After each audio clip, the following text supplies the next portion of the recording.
Kapatid, isang tanong lang, pero sagutin mo to na seryoso. Kapag tumigil po ang income mo bukas, ilang buwan kang tatagal? 1 month, 2 weeks, or utang agad? Kung wala kang emergency fund, expose ka. Hindi kita tinatakot, is just a reminder. Gusto niyo bang malaman kung bakit mo kailangan ayusin? Pag-usapan natin to.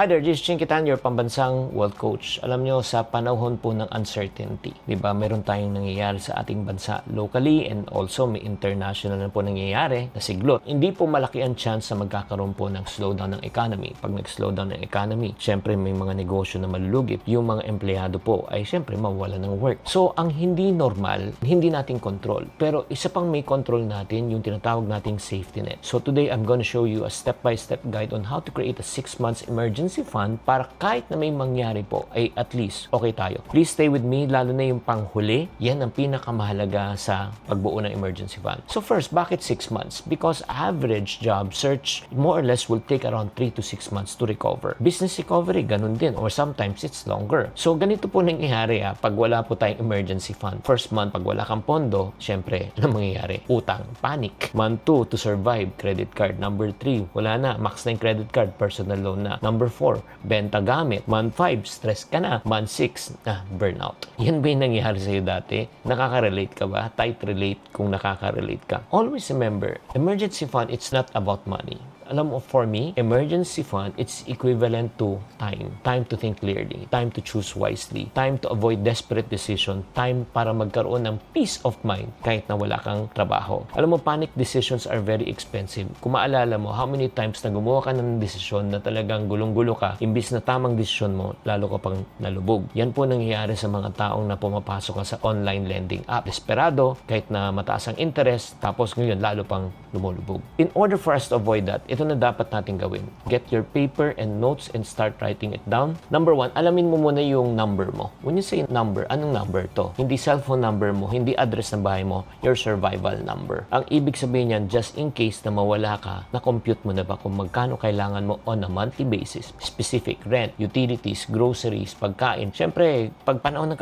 kapitan, please, let's be practical. Tanggalin mo na yung luho. Kung ang survival plan mo is 20,000 a month, and then ang target goal mo is bumuo ka ng 6 months. 6 times 20, that's 120,000. So, napakasimple. Again, just in case may mangyari, 6 months buhay ka. Number 2, set a realistic timeline. Kailangan specific po. Huwag natin pilitin, Ay, 120,000 kaya ko in 1 month.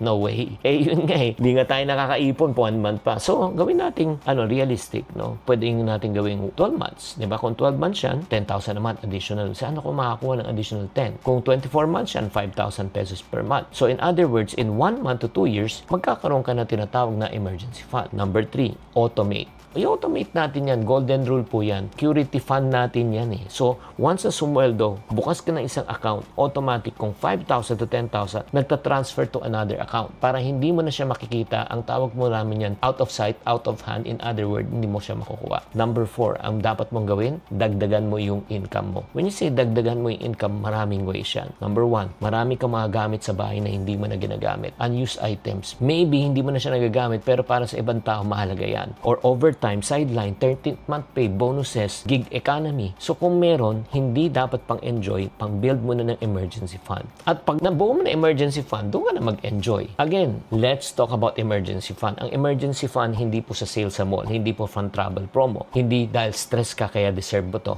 Okay? Kaya kailangan po pang emergency lang talaga. So let me say this clearly. Honestly, hindi naman problema sa iyo yung pera, yung system mo And then if you don't have clarity in what you're doing, talagang magulo yan. Pag nauubusan ka, magpapanik ka, at yun na, masisira na talaga yung funding mo. Kaya this is a broken system. Kaya tanong ko po sa inyo, gusto nyo bang maayos ang iyong sistema pagdating sa finances? So, pag sinabi mo, Yes, Chinky, gusto ko na magbago. Gusto ko na talaga magbalik loob. so if you're ready to reset your finances, start here. Build your emergency fund and fix your system. But for some people who might Say, Chinky, I want to reset my finances, pero I don't know where to start. just comment reset if you're committing to reset all over again, and so that I will send you a video so that you will understand how you can reset your finances. Sana meron kayong natutunan sa episode na ito. Tatandaan, tamang karunungan, tamang disiplina, ang susi sa pagyaman. Chinky Tan, with over 6 million Facebook followers, 2.8 million YouTube subscribers, and 2.4 million TikTok fans, is now all out to share with you the most practical,